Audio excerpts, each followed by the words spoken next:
Alors aujourd'hui, ma présentation va porter en fait sur les mesures quantitatives disponibles pour évaluer l'exposition aux pesticides, donc les mesures indirectes et directes pour évaluer l'exposition, la mesure directe à privilégier et les considérations nécessaires pour une bonne interprétation des données de surveillance de l'exposition. Alors, comme plusieurs le savent, l'approche indirecte consiste à mesurer, à faire de la métrologie et à estimer l'exposition respiratoire, cutanée, alimentaire à partir des concentrations dans l'air, sur la peau, dans les aliments et en tenant compte du contact que les personnes peuvent avoir avec les pesticides.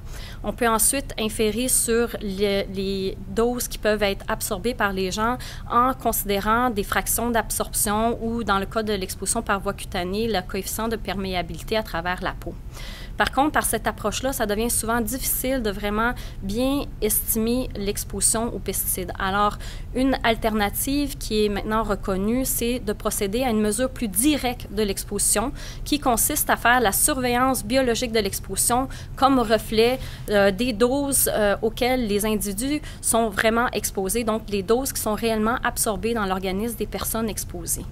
Alors, en fait, la surveillance biologique, c'est vraiment considéré par la communauté scientifique au niveau des pesticides comme le meilleur outil pour évaluer l'exposition humaine aux pesticides. Alors, on mesure les pesticides ou bien leurs métabolites dans des matrices biologiques qui sont accessibles, comme l'urine en particulier, ou bien le sang, et ça permet d'estimer ce qui est vraiment absorbé dans l'organisme. Donc, dans le cas des composés qui sont persistants, on va mesurer les composés parents, souvent dans le sang. Comme on a vu pour les pesticides organochloriques qui ont été classés dans le groupe 2B par le Centre international de recherche sur le cancer. Sinon, on peut regarder dans le cas des pesticides qui sont non persistants dans l'organisme et qui sont rapidement biotransformés dans l'organisme. À ce moment-là, on va regarder plutôt les métabolites, donc des produits de biotransformation dans l'organisme. À ce moment-là, les mesures qu'on va faire dans les matrices biologiques, ça va refléter les quantités de produits, donc de pesticides, qui sont présents dans l'environnement puis qui ont pénétré dans l'organisme humain. Par contre, lorsqu'on fait une surveillance biologique de l'exposition, il ne s'agit pas juste de mesurer à un moment donné, ça devient vraiment important de comprendre le devenir du pesticide, de ses métabolismes dans l'organisme humain, qu'on appelle la toxicocinétique. Et ça, c'est un incontournable maintenant pour être capable de bien interpréter les données de biosurveillance. Pourquoi? C'est parce que les concentrations de biomarqueurs d'exposition, donc par exemple la mesure du composé ou ses métabolites dans des matrices biologiques, ça va varier dans le temps suivant une période d'exposition.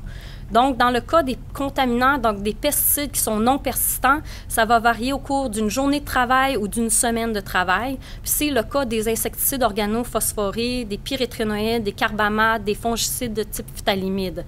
Alors, ça devient important de considérer ces variations temporelles dans les niveaux biologiques. Sinon, dans le cas des pesticides organochlorés, eux, ils sont beaucoup plus persistants. Donc, à ce moment-là, ils évoluent très peu dans le temps. Donc, les niveaux biologiques varient peu. Les demi-vies d'élimination sont de l'ordre d'années. L'autre aspect aussi, c'est que les concentrations biologiques vont varier dans le temps, mais ils sont aussi très dépendants de la voie d'exposition et du scénario d'exposition. Donc, les doses qu'on reçoit, à quelle fréquence. Et ça va avoir un impact. Et aussi, la variabilité entre les individus qui est importante à considérer parce qu'on a des variabilités importantes, notamment en termes de métabolisme, puis des fois d'une personne à l'autre en termes de capacité à éliminer les substances de l'organisme. Alors, aujourd'hui, ce que je propose, c'est vous donner une illustration dans un contexte d'études expérimentales, donc d'études cliniques, et aussi dans un contexte de travailleurs qui ont été exposés. Alors, je vais vous donner l'exemple des pesticides de type pyréthrinoïde. Et aujourd'hui, ce qu'on va regarder, ce sont des molécules qui sont éliminées rapidement de l'organisme suivant une exposition. Donc, ce qu'on va regarder, c'est les métabolites qui sont rapidement formés, le trans-DCCA, 6-DCCA et 3-PBA, qu'on peut, dans la population générale ou chez les travailleurs, mesurer dans le sang ou l'urine des personnes. Ce qu'on a fait, nous, dans notre étude, c'est qu'on a regardé comment, à partir d'une étude clinique, on est capable d'avoir des informations très importantes sur les vitesses à laquelle les pyréthrinoïdes sont absorbés et éliminés de l'organisme.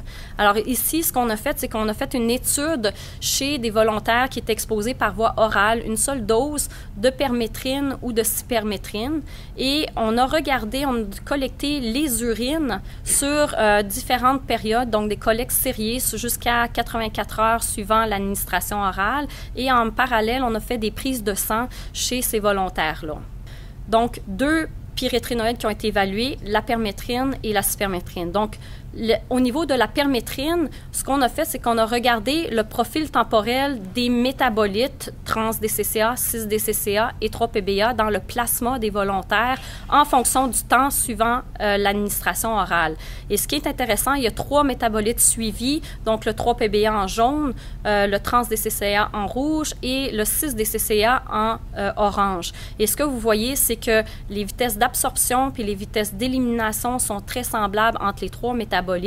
On voit que ces 3 métabolites sont rapidement absorbés et aussi sont rapidement éliminés de l'organisme. Donc, on voit des demi-vies d'élimination de l'ordre de 6 à 7 heures.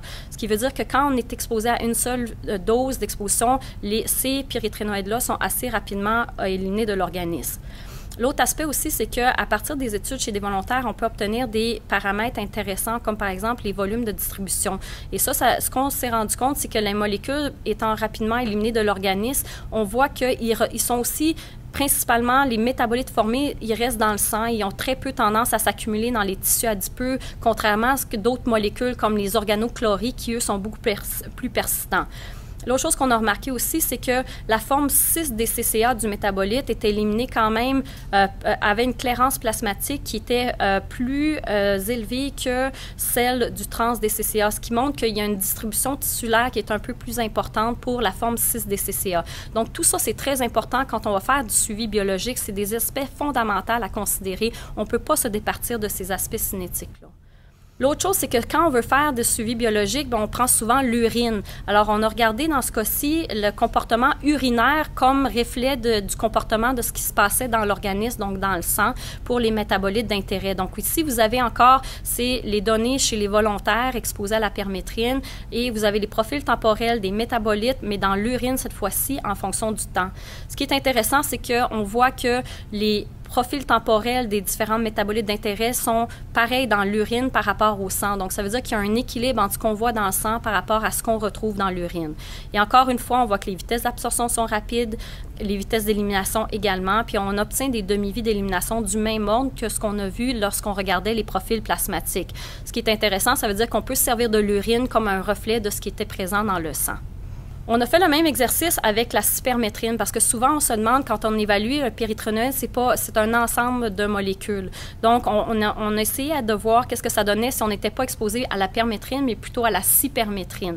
Donc, on a fait le même exercice de regarder l'évolution dans le temps des métabolites dans le plasma et on a fait la même chose aussi dans l'urine. Donc, ce que vous avez ici, c'est l'évolution dans le temps dans le plasma. On voit encore une fois que la cinétique ici, donc le profil temporel dans le plasma, est très semblable suite à l'administration de la cypermétrine par rapport à la permétrine. Donc, c'est une bonne nouvelle pour nous. Ça veut dire qu'on peut se servir souvent de la cinétique de la cypermétrine pour prédire celle de la permétrine. Alors, vraiment, en termes de demi-vie d'élimination, de volume de distribution, c'était vraiment presque similaire à ce qu'on obtenait avec la permétrine. Et encore une fois, ce que vous avez ici, c'est la même chose, mais au lieu d'être dans le plasma, c'est dans l'urine. Donc, on voyait encore que le comportement urinaire était très semblable au comportement plasmatique, voulant dire qu'on peut se servir de l'urine comme indication de ce qu'on a dans le sang. Alors ça, c'était une étude clinique, les résultats d'une étude clinique. On a aussi fait le même exercice chez des travailleurs qui étaient exposés en culture maraîchère. On a regardé les profils temporels de métabolites de la cypermétrine en culture maraîchère et ça, c'est un exemple chez un applicateur. Alors, on a demandé à cet applicateur-là de fournir toutes ces urines suivant une période d'application qui est représentée ici par la petite ligne rouge. Ce que vous voyez, c'est que suite à l'administration, on voit une augmentation des niveaux de métabolites 3-PBA. Le métabolite trans-DCCA, si on le met sur un graphique log, on verrait qu'il évolue de façon similaire à celle du 3-PBA. Et ce qui est intéressant, c'est que quand on regarde, on voit que le pic est atteint seulement 25 à 30 heures après le début de l'épisode d'application. Donc, il y a un délai entre la période d'exposition et l'atteinte du pic maximum. Par contre, ce qu'on a observé, c'est que si on regarde la vitesse d'élimination, on calcule une demi-vie qui est très, très semblable à ce qu'on avait obtenu chez les volontaires. Donc, bonne nouvelle dans ce cas-là, c'est que si on regarde dans des conditions contrôlées versus des conditions appliquées, donc pour cet applicateur-là, on voyait que le comportement cinétique toxicocinétique en termes d'élimination était semblable. Par contre, le pic d'excrétion était plus tardif par rapport à ce qu'on aurait pensé au préalable. Vous aviez eu là l'exemple avec un applicateur qui est exposé à la cypermétrine. On a fait la même chose avec des personnes qui étaient exposées à la permétrine, puis c'était plutôt dans la culture du maïs. Alors, de la même façon, vous avez le profil temporel dans l'urine suivant une période d'exposition chez un travailleur applicateur qui est représenté ici, avec la période d'application qui est représentée par le trait en rouge. Encore une fois, ce qui est intéressant, c'est que vous voyez, les profils temporels sont très similaires à ce qu'on avait obtenu quand il y avait un applicateur qui est exposé à la cypermétrine. Donc, bonne nouvelle quand même, on a des profils semblables. Encore une fois, ce qui est intéressant, c'est vous regardez les pics. Les pics d'exposition sont atteints aussi à peu près 30 heures après le début de l'application. Et en termes de vitesse d'élimination, on voit que la valeur elle est très similaire à ce qu'on avait obtenu lorsque c'était des applicateurs qui étaient exposés à la cypermétrine. On a fait aussi le même exercice, mais au lieu de regarder les applicateurs, on a regardé des personnes qui étaient des cueilleurs en champ et qui rentraient dans les champs après le délai qui était imposé. Donc, vous avez ici le cas d'un exemple d'un travailleur qui est rentré dans une zone traitée après avoir eu application de permétrine.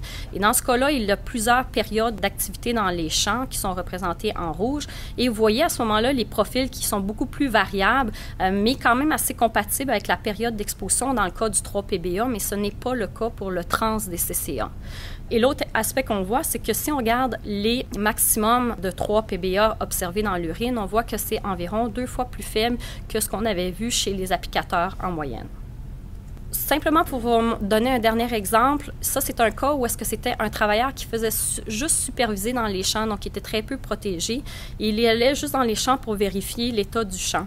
Donc vous avez ici le profil temporel en fonction du temps et vous avez les périodes dans les champs qui sont représentées en rouge. Vous avez au temps zéro que les niveaux finalement sont assez élevés et ensuite on voit des augmentations en fonction du temps. Entre autres ici à 20 heures suivant la période dans les champs. Donc, au temps zéro, si on regarde, on voit que les maximums sont à peu près 5 fois plus élevés que ce qu'on voyait même chez l'applicateur. Puis ça peut être notamment explicable par l'absence de protection. Pour évaluer comme il faut l'exposition, un des outils maintenant qui est à privilégier, c'est de prendre l'ensemble des données qui existent chez des volontaires puis chez des personnes qui travaillent dans des milieux, donc dans des champs, et puis d'utiliser la modélisation toxicocinétique. Donc, ce qu'on fait à ce moment-là avec la modélisation toxicocinétique, c'est que ça permet de mieux comprendre le devenir de la substance dans l'organisme.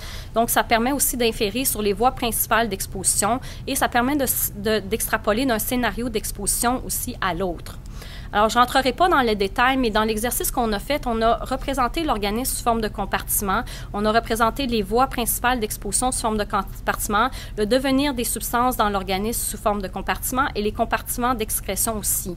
Ce qu'il faut regarder surtout, c'est l'urine. En fait, les profils qui sont simulés dans l'urine nous permettent de refléter ce qui est absorbé dans le corps pour différentes voies d'exposition.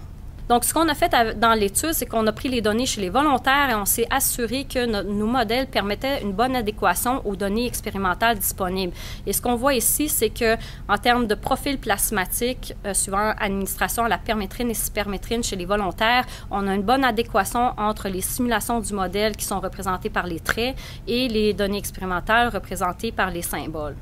Et c'est la même chose au niveau urinaire. On avait une bonne adéquation entre les profils observés et les profils simulés chez ces volontaires-là. Avec les modèles, après ça, comme je vous disais, on peut s'en servir pour inférer. Qu'est-ce que ça donne, par exemple, si on fait des scénarios d'exposition différents? Donc là, vous avez un exemple, c'est appliqué à la population générale qui est exposée par l'alimentation principalement. Mais on voit que si on a une exposition qui est continue alimentaire 3 fois par jour, on atteint rapidement une espèce de plateau suivant l'exposition répétée.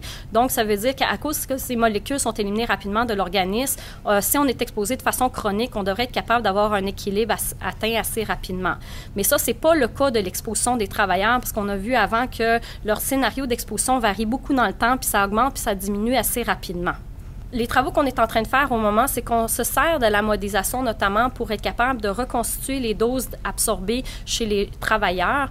Donc, on essaie de vérifier les adéquations entre les profils temporels qui existent chez les travailleurs, puis c'est quoi les doses qui ont été absorbées et les voies d'exposition principales. Donc, ça, c'est possible de prédire les voies d'exposition principales notamment, puis de bien inférer sur les quantités qui sont absorbées dans l'organisme, en autant qu'on a une bonne indication du profil temporel des molécules d'intérêt. le mot de la fin ou le mot du début, c'est que si on fait de la surveillance biologique dans des études chez des travailleurs, ça devient très important de considérer les variations dans les niveaux d'exposition en fonction du temps. Ça devient incontournable. On ne peut pas faire des mesures ponctuelles parce que ça ne donnera pas une bonne indication de l'exposition. Tous les travaux qu'on a faits dans le passé maintenant concordent à dire ça. Donc, l'idéal, c'est toujours de regarder des profils temporels. Dans des études épidémiologiques, c'est souvent pas possible. Donc, à défaut de pouvoir faire ça, il faudrait au moins avoir des mesures sériées. Donc, des mesures avant une période d'exposition, en pic d'exposition, puis ensuite, le lendemain matin suivant un pic d'exposition. Et en termes d'évaluation de risque, ça a des conséquences importantes parce que puisqu'on voit chez les travailleurs pour des molécules comme les pyréthrinoïdes qui sont éliminés rapidement, c'est qu'on va avoir une mauvaise estimation du risque si on n'atteint pas les niveaux pics observés puis qu'on ne tient pas compte des variations qu'il peut y avoir dans le temps.